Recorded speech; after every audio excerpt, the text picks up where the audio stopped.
আমি শুয়ে শুয়ে মানে ফোনে রিলস ভিডিও এটা ওটা দেখতেছিলাম। তো হঠাৎ করে একটা মহিলার ভিডিও দেখি। সো ভূমিকম্প আমরা সবাই ফিল করছি। আমি তো আগে কখনোই ভূমিকম্প ফিল করিনি, ফার্স্ট টাইম ফিল করছি, তাও এত সিরিয়াস লেভেলের ভূমিকম্প বাংলাদেশে মনে হয় প্রথম হইল।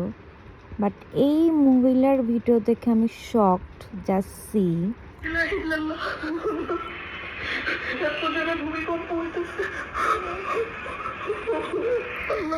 মানে সে ভূমিকম্প হচ্ছে, মানুষ আতঙ্কে শেষ হয়ে যাচ্ছে, সে তার ব্লগ করতেছে। মানুষ কতটা অসুস্থ মস্তিষ্কের হইলে মানে এরকম করতে পারে।